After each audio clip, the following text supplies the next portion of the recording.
Nik uste gaurko bilkura badela horren adibidea, hemen bildu gera persona anitz asko, elkarte asko, eskualdeko udalak, baita ere Donostiko eta Irungo udalak, eta abar luze bat, ez?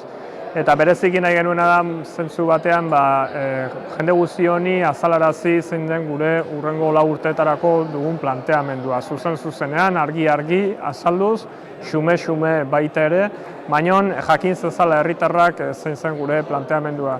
Baina gainera, hau orain gertatu dena da, baina hasi ginenetik eta bereziki irailetik izan ditugu prozesu parte hartzaile modukoak izendatu ahal genituzkeen zenbait bilkura. Izan ere adibidez ordenantza fiskalak egin genituenean, jende aurrean azaldu genituen ordenantza fiskal horiek, eta baita ere, adibide baterako, auzo batzarrak egin ditugu, 15 auzo daude hemen Orereta Errenterian, eta 15 auzo batzar horietan parte hartu dugu hilabete eta erdi inguru iraun duen prozesu batean. Eta prozesu horretan 1500 personak hartu dute parte.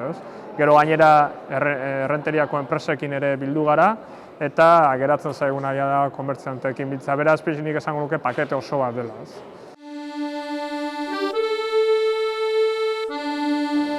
Nik ustean dut dagoela gaur hemen saiatu gara transmititzen mezu bat, eta iruditzen zait lortu dugula mezu hori ulertaraztea. Eta da azken finean badaudela proiektu batzuk herri gisako proiektuak direla. Momentu konkretu batean alderdi konkretu bat gobernuan egonik ere, edo gobernu talde bat konkretu bat egonik ere, herriko proiektuak dira. Eta zentzu horretan nik uste oso garrantzitsua dela guzio batera bide bat egitea herri proiektu horietan.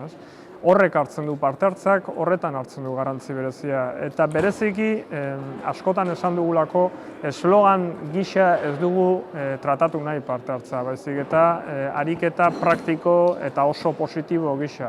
Zergatik, egia da demokratikoagoa dela, baina berezikinik esango nuke gero udal baten kudeaketarako tresna ezin hobea dela. Parte hartzaren bitartez egiten diren, hartzen diren erabakiak, gero emaitza, seguru gaude emaitza askoz positiboagoak ematen dituen.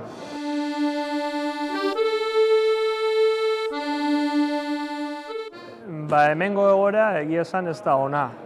Gaur hemen aipatu dugu, Eustaten datoen arabera, 2010ko datoen arabera, hemengo langabezia Gipuzkoakoa eta eskualdekoa baino handiagoa dela, 2010ean. Zentzu horretan ez dauzkagu datu oso positiboak.